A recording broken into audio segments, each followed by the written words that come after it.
great thing is we all have stories, and there's stories that only we can tell, right? You can't delegate your stories to someone else. It's just a matter of being aware of things in your life that show who you are at your core.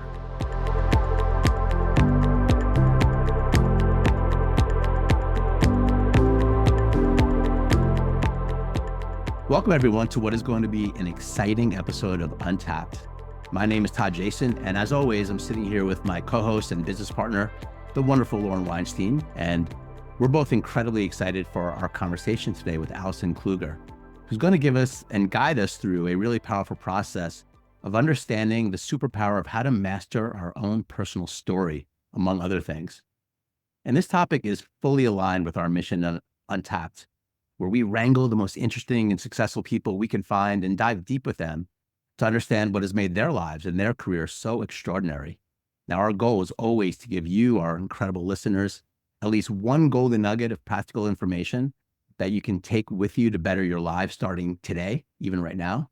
And I'm betting that today's session with Allison will require of you a bucket to catch all the golden nuggets, as her life and career are truly remarkable. So please take notes. Now, currently, Allison runs her own media consulting business, and she also lectures at Stanford's Graduate School of Business. She spent the last 25 years in broadcast media and entertainment, from network television to new media platforms such as electronic retail, interactive TV, and digital media. She's been nominated for 4 Emmy Awards and has worked with the likes of Al Gore. She's also taught classes with Alex Rodriguez and Tyra Banks.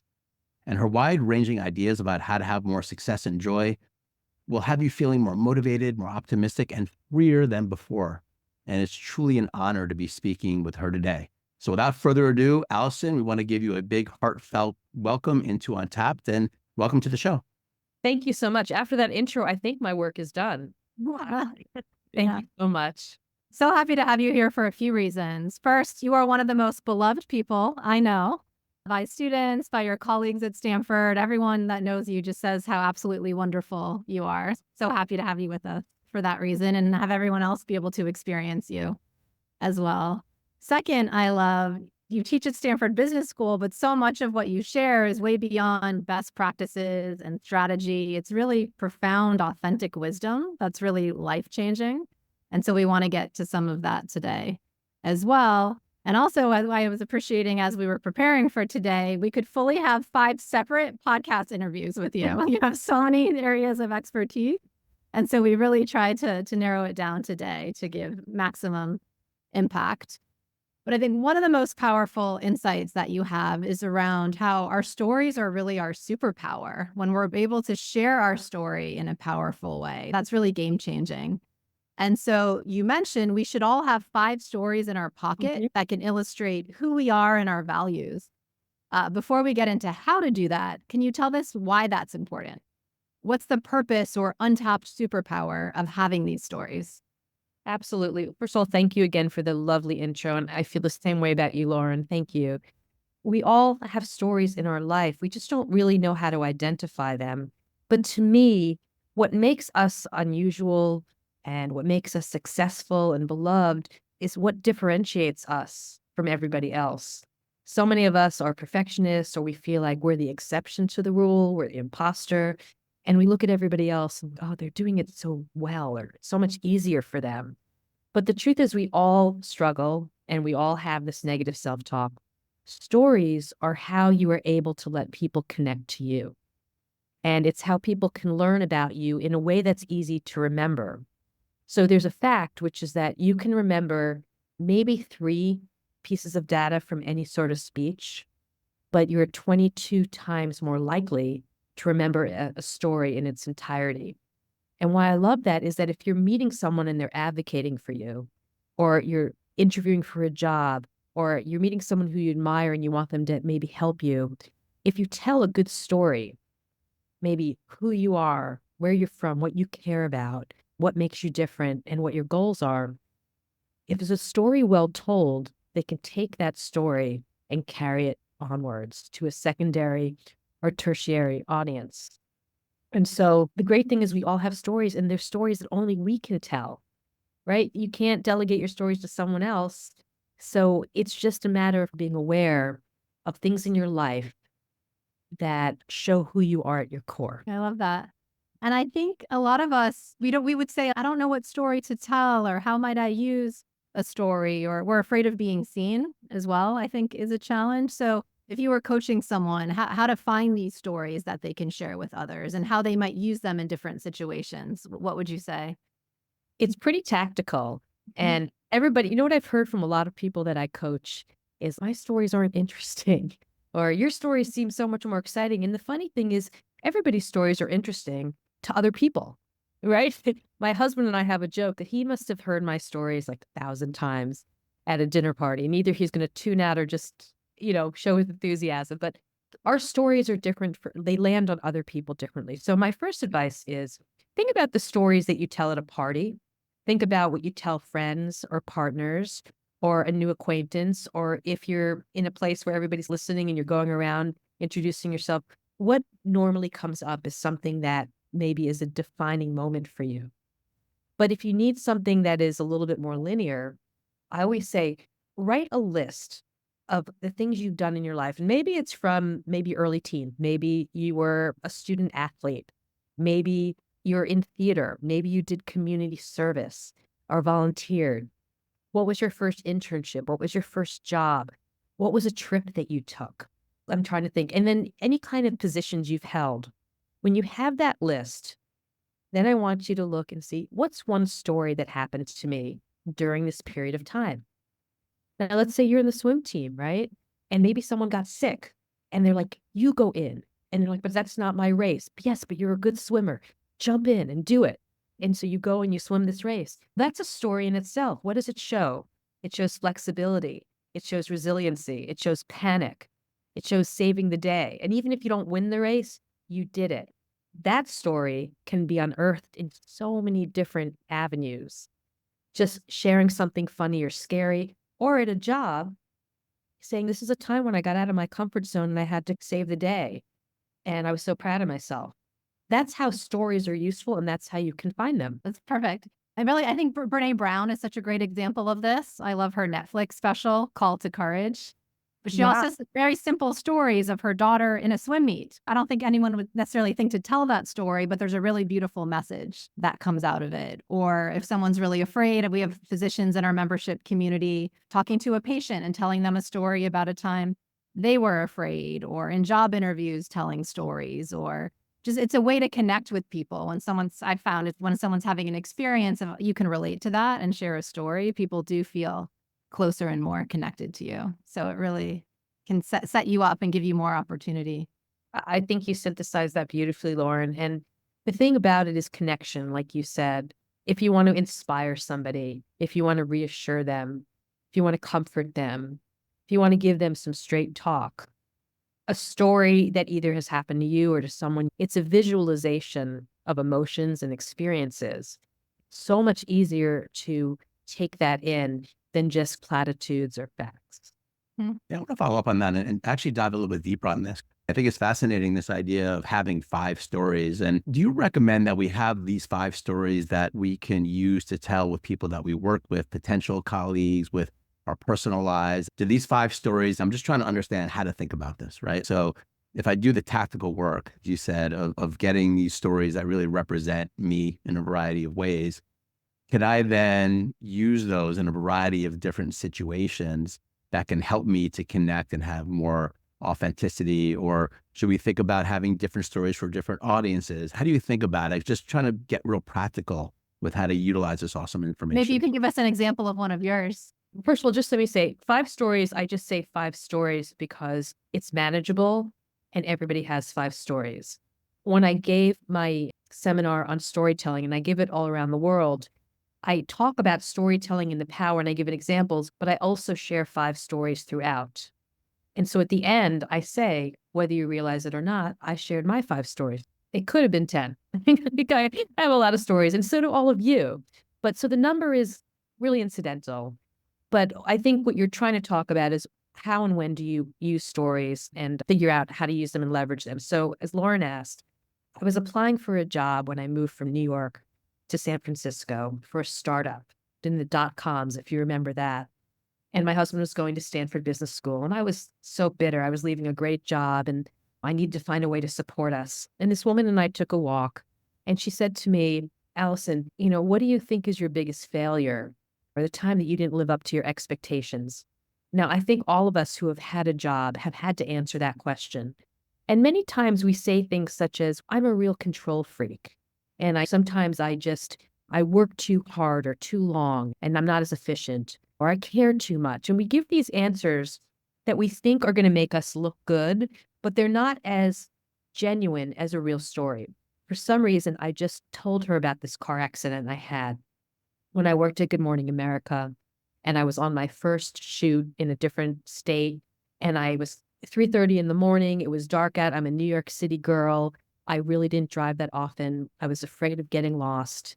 And instead, I lost control of my car, and my car flipped twice.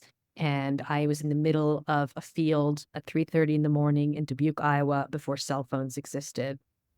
And I talk about how I got out of the car and I tied up my leg because I had lost a big chunk of my leg and went and flagged down the car, and how scared I was.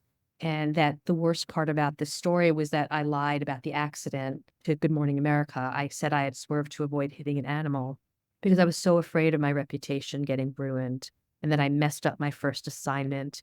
And so there was a lot there. And I don't know why I told this story, but it just came to me, and she said, "I was in this really bad motorcycle accident." And I said, "Really?" And we sat and just talked about our accidents and overcoming it, and it bonded us. And she hired me right after this meeting, and I swear it was because we communicated, we connected, I was vulnerable. But I think also she thought, "I think I'd like to hire someone who knows how to tie up their leg and get out of a car accident." So there's a lot of things that this story did for me. It wasn't purposeful, but it showed how tenacious I am. I'm a survivor. I have a good sense of humor. I made a lot of jokes during the story, but also I wasn't afraid to share something that was personal and felt like failure at the time. And that is the purpose of a story. I think for your benefit, why are you telling the story? What is it telling about you? And so there were very clear elements of what my story was doing, but you're each going to have a story, whether it's a triumph or a time that you helped somebody or a time that you failed, but you overcame and learned a really great lesson, or a time you traveled and you learned something about a new culture and that broadened your scope of interest. It doesn't really matter. It just, what does the story mean to you? Is that helpful? I got to say that, yes, absolutely. And I know you talk a lot about transparency and authenticity and having integrity. And I think a lot of people, maybe I know that I was, and maybe still am to an extent, scared to be that vulnerable and tell something personal and get below just the cognitive interaction and go to something that's true. But that's where the connection lies, is in that. And so when people come to you with that fear, saying, I get it, I hear what you're saying, but it just feels weird to me to somehow think about a story and then in the moment be able to use it and to connect emotionally, right? How do we get good at this? Becoming and being more vulnerable and authentic in the moment. Is this something that we can learn? Yeah. First of all, I think it's also cultural. I think there's certain cultures that don't lean into vulnerability. It maybe signals weakness, or there's just an innate discomfort. I have so many international students. Lauren knows this here. We have international students at the GSB, and definitely some of the Asian cultures, that's against what they are and how they express themselves. But what I say is know your audience. If you're in a Western audience, they'll be more receptive to vulnerability. So there are different ways of telling stories. What I would say is that in my studies and in my research, the leaders of companies or the leaders of teams are leaning into a more outward facing persona. When I was growing up in those early years of my early jobs, the CEO or the leader was in an office in the back, and none of us knew who it was. We were afraid of that person, just a name. These days, leaders have to represent their company or their business and kind of show physically the values, like they have to embody the values of their company. In that way, it is welcome to hear stories. We want to hear what kind of leader you are, what you've overcome to be here, that you've also been in our shoes. And so even though it might seem anti-intuitive, The more open a leader is, the closer we feel to them and the more we want to serve them well. And again, the underlying foundational thought is connection. This is a real person. I just had in my class yesterday Kevin Johnson, who is the former CEO of Starbucks. We all know Starbucks. And he talked about leadership and reputation. But he had a really big reputational issue back in 2018 where two Black men were racially profiled for not ordering a drink and they were sitting in Starbucks. And he had to tell as a leader how important it was to be accountable, transparent, problem solving, and admit fault. And his first messaging was, this is reprehensible. It's not the barista's fault. It's my fault as the leader of Starbucks. And I'm going to find out all the information. I'm going to meet the two gentlemen, Rashawn and Dante, and I'm going to talk to them and we're going to figure out how to move forward. He ultimately put out a video. He put out a statement. He met with them. He met with the police. He met with Philadelphia's governor. And then he closed all the Starbucks stores a few weeks later for racial sensitivity training. This is a leader who understood that the buck stops with him and that if he says no comment or delegates it to someone else, it's not going to land well. So the trend, what I'm trying to say is openness, transparency, accountability, solve for fairness, let people feel seen and heard. And that's how stories help. As we see in this example, you telling that story brings your point to life, and it says a lot about him as a leader. So through the story, it's creating a more vivid picture for us. Yeah. I don't know all of you, but I'm a very visual learner. I don't know, Todd or Lauren, if you're. I am too. Yeah. So I'm not a great data person, and I will remember a couple of data, but I will remember an entire story. I mean, growing up, I'd see movies. I was a big movie buff. And one of my weird talents was I'd go back and tell my friends the movie from beginning to end. I don't know how they tolerated me. I had a very big memory for telling stories or reiterating stories. And I always wanted to bring people into the world. And I think that when you can visualize and understand emotions and get those nuances, it just makes these connections stronger. Yeah, I love And that. And yeah. I'm wondering, are there, because obviously you're masterful at this naturally, and then you develop the skill and you teach it, right? Again, honored to be here with you. Are there tactics and techniques for telling a good story, right? Are there actual things, what's the software, the skills that we can learn to actually communicate more effectively? I love that you're getting tactical. And I want you to all be authentic when you tell stories. But I have this kind of theory, which I call my cocktail party theory. And so I want you to think about a story that is easy to tell, but you haven't trained yourself to tell it. So let's say, Todd, you go to a party one weekend and someone goes, oh, Todd was just in Costa Rica and he had this amazing story about a monkey. Todd, can you tell the story? And you're not really prepared. But you're like, yeah, let me tell you, like this monkey jumped off a tree and onto my head and stole my food. And we chased him all around. And that was our evening. And it's a really funny story, right? Very low stakes. The next weekend, Todd gets invited to another party. And someone's, oh, Todd, you got to tell that monkey story again. So Todd tells the monkey story. And this time it's a little different. He leaves out some lines. The order's a little different. He remembers where there were some laughs and he exaggerates a little bit more. And the story kills. The next weekend, because Todd is so popular, he gets invited to another party. Love this. Todd, can you tell that monkey story we're hearing? And you're like, oh, okay. And then you tell it and it's, oh, this happened and you're quick because you told it a lot of times, right? So the point is Todd has told the story at least 3 times. It's different every single time, but it's the same. Does that make sense? He figures out, what does the audience need to hear? What's the crux of it? Where's the humor? What's going to make people laugh or go, wow? And that's how you practice telling stories. So it's the stories that you have told before. This shouldn't be a heavy lift for you. If you're choosing to tell a story about work or travel or a family member or an incident or a failure, you've probably told it before or you've thought about it. What I'm saying is I'm giving you permission to not memorize, to not make it formulaic or inauthentic. I'm giving you permission to just understand the point of the story and why people might want to listen to it. If you are presenting a story in a formal situation as part of a talk, then I encourage you just to keep practicing it out loud. But don't worry if you forget some words, maybe your head weeded them out, or if you change the order because you forgot something. Many times in a story, I'll be like, oh, and one more minute, I forgot to tell you this. And then I'll just add it. We are the maestros of our own story. No one's judging. No one's saying, "Oh, you didn't tell that story the right way." They don't know.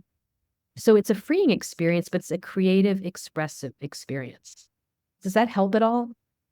Yeah, it reminds me of like comedians, right? Before they're on the big stage, the Netflix special, they're going to all the small little venues to practice. Where do they get a laugh? So start choosing your story, and in low stakes situations, you can really practice, evolve Yeah. it, fine tune. You become, like anything else, right? A masterful storyteller. We don't necessarily start out that way. And a lot of what we've been touching on so far is the content of our story. I teach as you do, it's content as well as delivery. And so much in my work, a lot of people come to me saying, I want to have more presence. I want to have more executive presence. Can you share with us a little bit about what is executive presence and how might we acquire more of that? In a study that I cite, believe it or not, there are three kind of indicators of executive presence. Now, executive presence is pretty much going into a room with confidence, having credibility, making an impact in a way that you're memorable, but more important, that people feel like you're the one in charge and that you're taking care of them. So the three indicators are communication, appearance, and gravitas. And I'll break these down really quickly for you. The communication is in the delivery, like Lauren just mentioned. Do you pace yourself? Are you using vocal variety? So you're not speaking in just a monotone voice like this.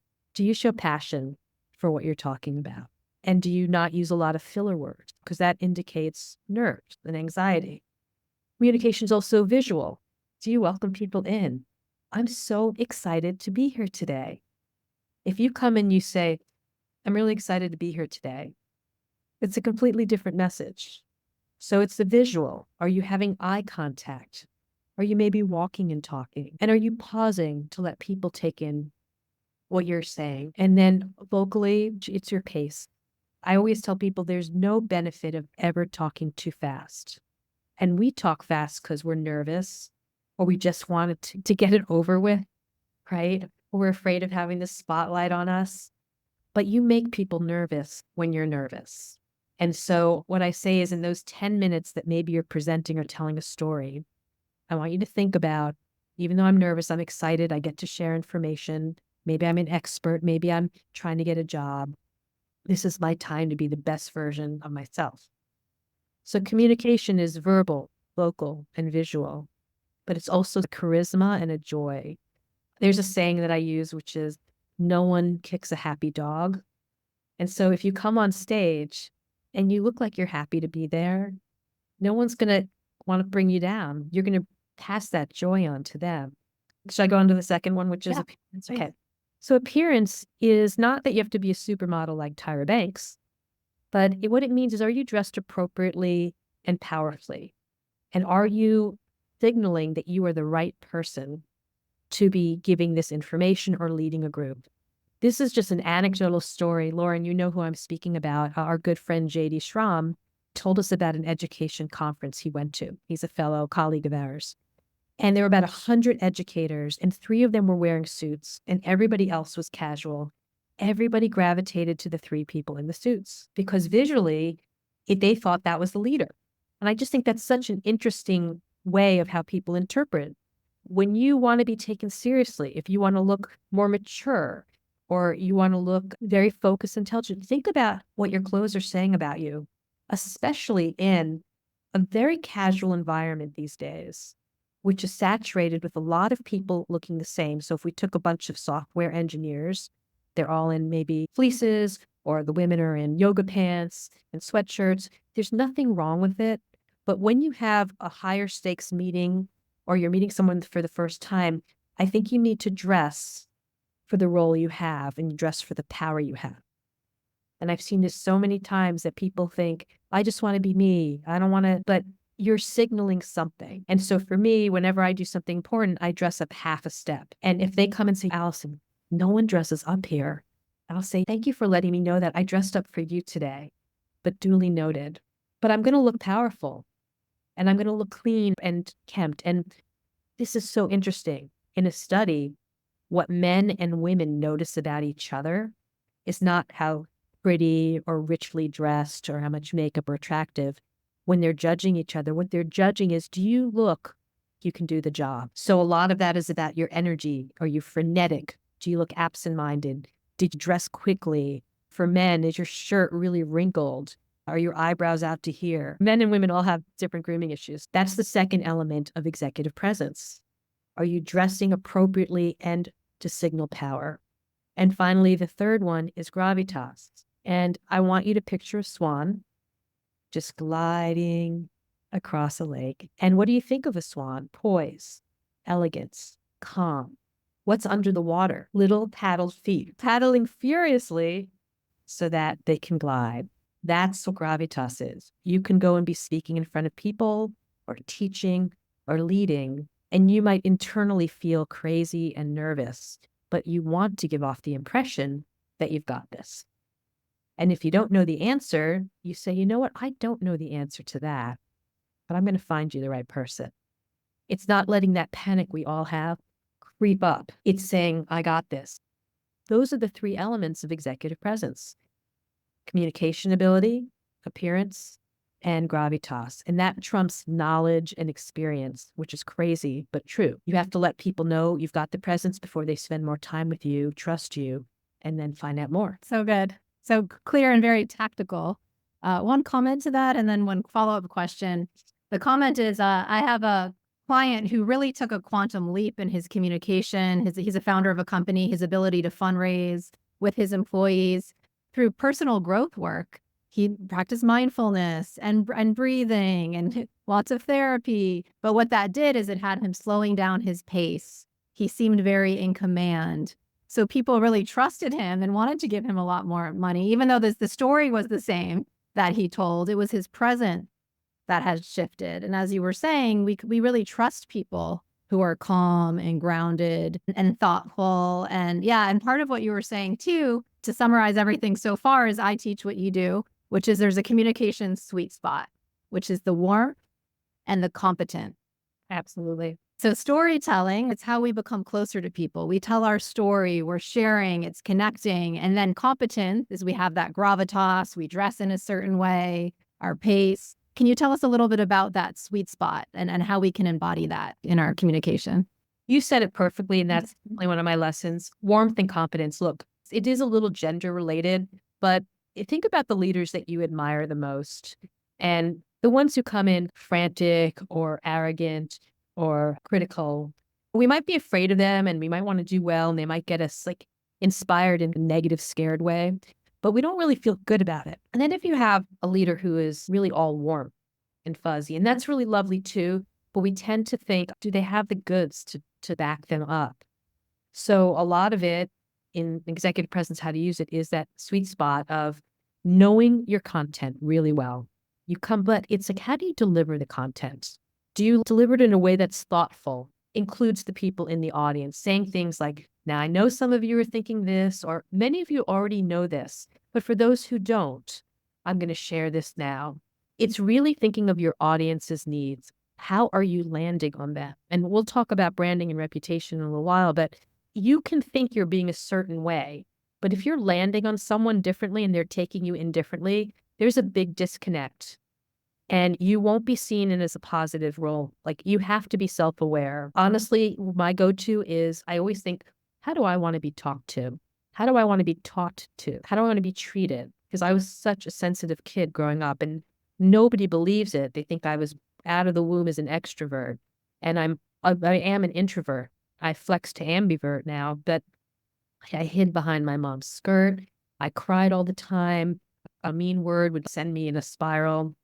And I just don't want to ever make anyone else feel less than. And I think that's my origin story of why I try to communicate in a very sensitive way to make sure everyone feels seen and heard. But if you ask me my brand, my sweet spot, I would say my brand is, I'm blunt, but I'm really caring. So being a New Yorker, I'm not going to waste your time. I'm going to identify the issue and the problem, but I'm also going to celebrate what I think you do really well. And I'm going to say, look, this is so great, but this could be holding you back. Let's see how we can work on that. So I don't want anyone to feel diminished. And I think a good leader is someone who has that sweet spot, Lauren, where they inspire and they're honest. And people feel like, you know what, I'm not alone. This leader cares and is in the trench with us. They're not way up here and we're way down there. Does that answer your question? No, it does. It's so powerful. And I think we get away with being more direct when the person knows we care. We're doing it in service of them, of the relationship. So I always like to say warm first, then competent. Yeah. I think staying on the executive presence theme here, it's a really fascinating thing because as I'm hearing the way that you're describing it, we all can benefit from having executive presence. We don't need to be quote unquote an executive to see the benefit in our lives of having this gravitas and these qualities that you mentioned. And I remember I was running a program a while back with maybe 50 non-executives, and it was a lot about personal growth type training. But one of the things that I had them do for 3 weeks was wear their best clothes every day, that they needed to look and dress like amazing. They needed to shave. It was mostly men. They needed to shave. They needed to groom themselves. They needed to wear their best shoes. Like even if they were just like flopping around the house and working from home. And it was unbelievable, the changes that happened from that experiment. Just like it counts, right? What we put out externally as you're sharing also counts. A lot of times we get focused on our own mind and our own growth and our own kind of internal mechanisms, but using the force of our appearance and some of these things that we're doing also works really well. So I love this thread of conversation. And my question around it is that we did a bunch of research. You have so much gifts to share here that having executive presence can also help when dealing with difficult people. And we heard you say that you should meet the fire with a warm blanket, and we love that. Can you share more about that and how that works? Absolutely. I am sure each one of you have met a person, whether it's at work, in your personal life, in a family, where they are difficult, they're angry, they're blaming you, they're in a state, let's call it that, right? And they could say something really awful to you, and all of a sudden you're like, that's not fair. And they're like, you've done this, or how dare you, or this. And what happens is this person who's agitated is looking for a fight. They're looking for an excuse and a reason to let go, right? And so in television for so many years, Good Morning America and The View, I'm going to be really candid, there are a lot of very explosive personalities. And something I learned early on was that I wasn't going to let someone's bad behavior dictate how I show up. And I wasn't going to take it personally because my mom taught me at a very young age, hurt people, right? And they're just showing that. So she always said, if someone's bullying you or someone's saying terrible things, think about maybe something's going on in their family, or maybe they're physically not feeling well, or maybe someone bullied them, and show empathy. So that always carried with me. Todd just said is if you meet someone fire with fire, it's a big conflagration. You're just making that fire bigger. But if you try this approach, and this is what it's like, you take a beat, let them rant or whatever, and say, you seem really upset. I'm so sorry. What can I do to help you? Or you seem really upset. Tell me what is going on. And what ends up happening when you approach them that way, even if it's a bitter pill for you, is a wind goes out of their sails. They were not expecting that. They were expecting to go toe to toe with you. And all of a sudden you're like offering them empathy, which is really what they want. And they'll say, I didn't meet my deadline and this person's angry at me. And you're like, that sounds terrible. Can I help in any way? You mentioned that you weren't happy with this. How can I work on that with you? And you will turn this kind of enemy into someone who is a friend, who appreciates it. Now, will it work every time? Maybe not, but for me, it's worked every time. But let's give it a good odds of 90% of the time. If you just have an angry person who just wants to fight with you, I always make it professional and I'll say something like, you seem so upset. And I don't think this is the best way to talk. And I don't feel comfortable talking with you now. I'm going to walk away right now. And why don't we take a break and we'll come back and talk about this in a professional way. And so it's never like you're being, excuse my language, you're being an asshole, right? Or you're being a jerk. I don't ever say personal things. I say professional things. We're in front of a lot of people. Why don't we go in the room over here? So that's what I always keep in my head. Empathy, warm blanket, and problem solving, but in professional terms. How you're saying it is so beautiful. There is really nothing to fight back against, right? It's very diffusing. And a lot of us can have trouble with, we get very triggered, right? Or we just want to respond, or we naturally become defensive or tighten. What is that mastery that allows you to stay calm?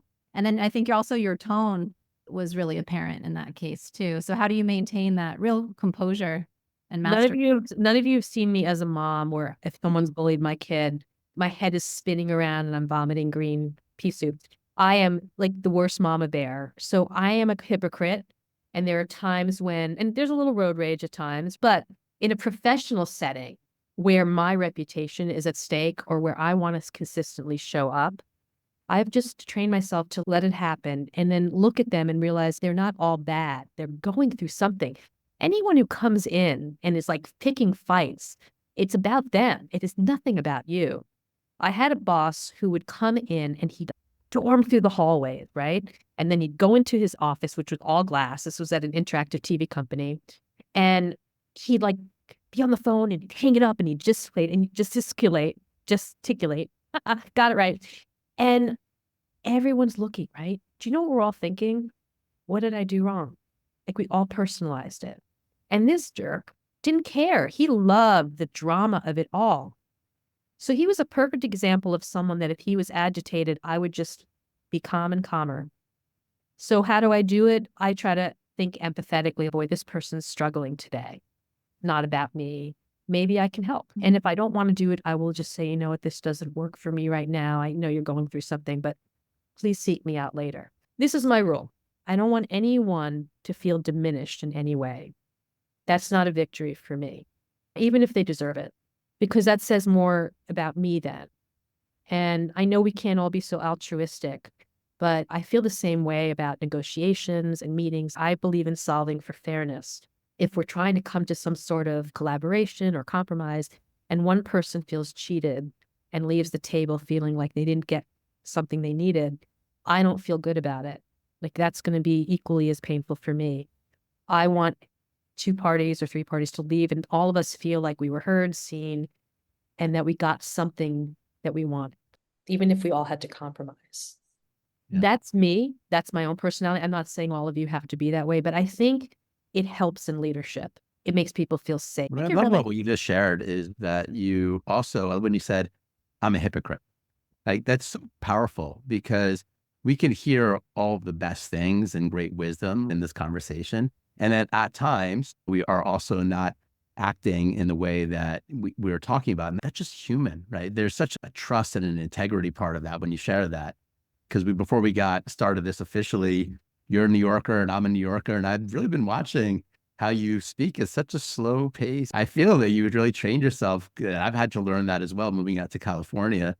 People speak and walk much slower out here. You should have seen me my first year. I was running circles around people and people are like, what are you doing? I'm like, I'm a New Yorker, is what I do. But I can really see the benefit of that. But in the mama bear situation, this other part comes out, right? Todd, first of all, I think I was right on that track with you. When I first got out here, I'm like, come on, I'll hide behind the counter. I'm much more efficient. My child was being bullied and in middle school, it was terrible. I confronted the parents. I was in the principal's office every day. They wouldn't do anything about it. And when I'd go to pick up my son, I would stare at this kid, like give him this evil eye, right? Eventually, about a month later, the principal called me in and she's, Allison, Bodie's saying that you stare at him and you give him and I said, absolutely, every single day. I said, because no one's doing anything. And she said, if you keep staring at him, you're banned from the campus. And I said, okay, I'll stop staring at him. But that's me. So I'm not perfect. I'm really passionate. I have a thing with injustice. But we're all hypocrites is what I'm saying. But I think in a workplace, and I think we're talking about that, but in relationships too, you will find more success with the softer, more balanced approach. But then as Todd said, there are going to be moments in our life where we're not the best version of ourselves. And then that's when you apologize. And there's where the transparency comes in. I didn't get enough sleep, or you know what you said really upset me and I didn't process it well. And I'm embarrassed that I said that in that way. I could have handled that better. I teach a class on apologies too and the power of it. And a student of mine a few weeks ago said, Allison, one of my other classes, Lauren, I think it's like leading with power, or I don't know which one it is. It's up and down power. But I was just told recently in a class that you should never apologize because it diminishes your strength and your power. Do you agree? And here's Todd, my New York. I'm like, do I tell the truth? And I said, I actually completely disagree. I said, with respect to that teacher, and I said, I'm going to have a class on it. I said, I think an apology is one of the most powerful tools in accountability and building bridges and healing a hurt. And I said, I don't think it diminishes you if you admit a wrong. I think it builds trust. So again, my point of view, not necessarily everybody's, maybe you can all find a middle ground of a little bit of sticking to your guns and then a little bit of softness. I think so much of it too is where are we coming from? Are we coming from fear, or you could call it love in this case? But right, sometimes we apologize because we're afraid the person will be upset with us. It's not a strong apology of I'm admitting I was wrong here and I'm taking self-responsibility, right? Because a lot of what you're talking about is integrity and respect for another. So when we are in the wrong, that repair is really powerful. It does build trust. And I think what you're saying too, when someone's really angry at work, that compassion, I loved when I heard the origin of the word respect is to see. When we respect someone, we really see them. Yeah. So you see this person in front of you is actually hurt and you have compassion and you stay calm and you don't take it personally. But I'm also appreciating with your son, it is also from love, right? You're like, I'm protective and this is so from love, right? So it's actually the same root in both cases. So you do that so brilliantly. And I also appreciate you mentioned hurt people. And in our research of you had so many beautiful gems of wisdom. Two of them I really liked are when you're hurt or sad, help someone else, which I really liked. And then opt in and then figure it out. Can you share a little about those two? Sure. So the first one, again, came from my mom.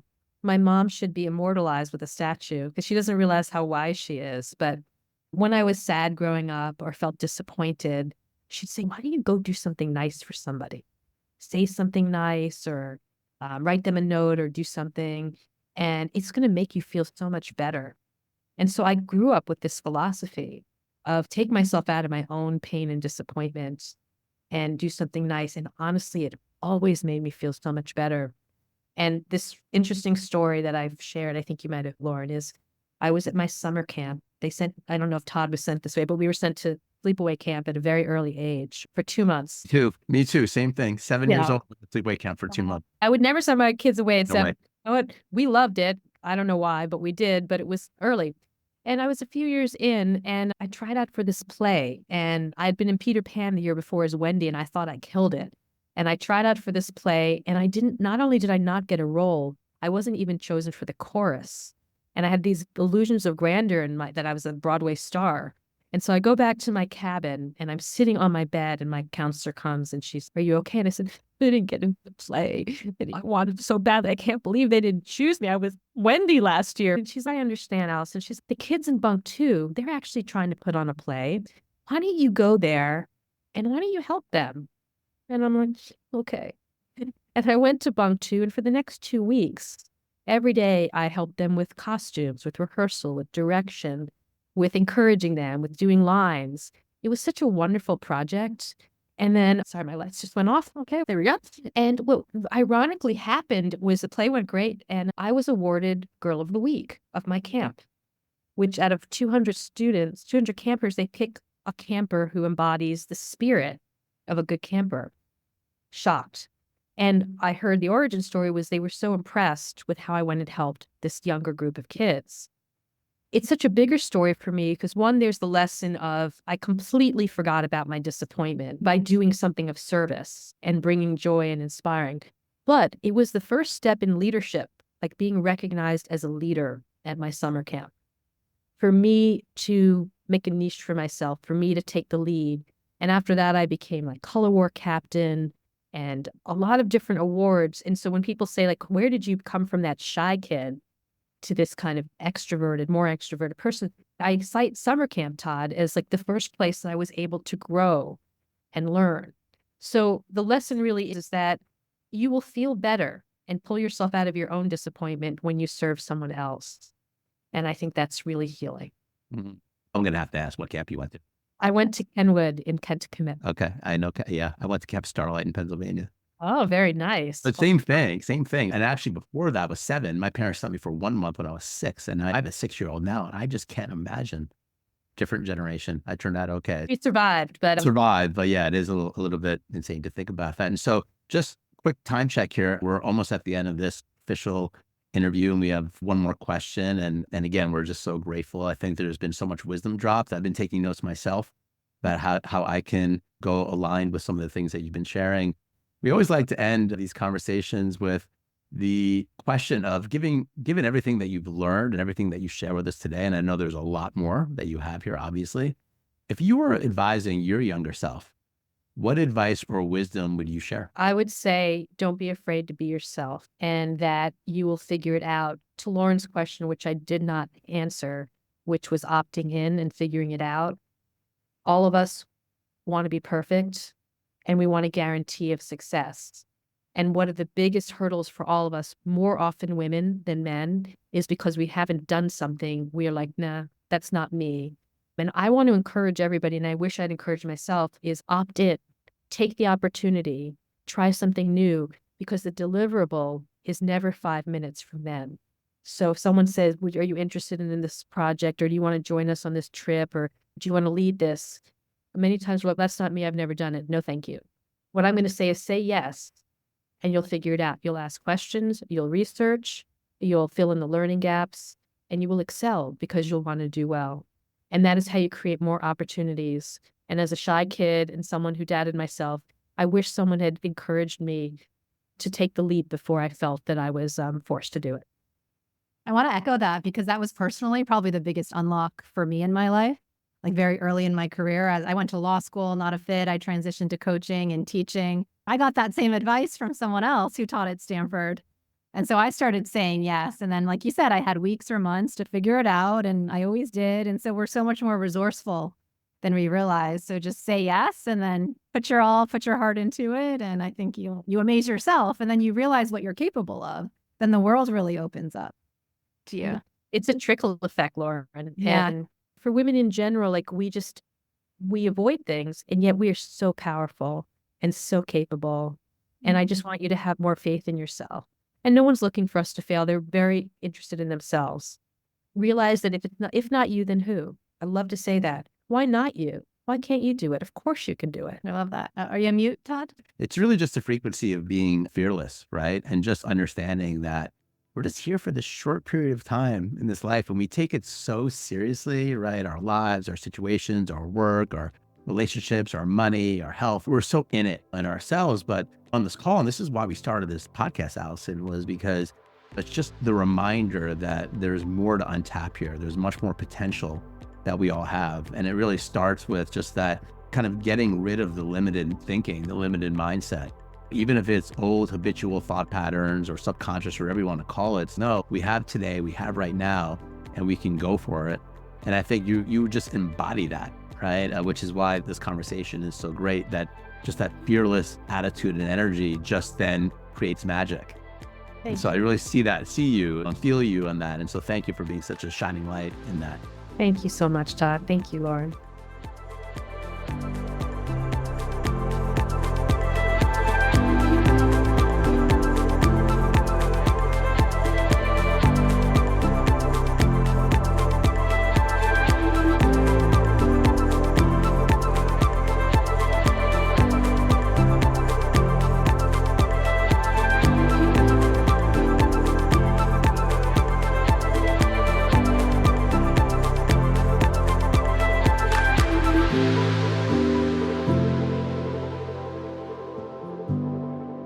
Well, everybody, we hope you truly enjoyed that episode of Untapped. It was our honor to have our esteemed guest with us today. And make sure that you subscribe to our feed because we have so many amazing interviews coming up and you do not want to miss this. Our goal is to help you become more untapped, to help you feel on fire and have more of your potential in play in the world.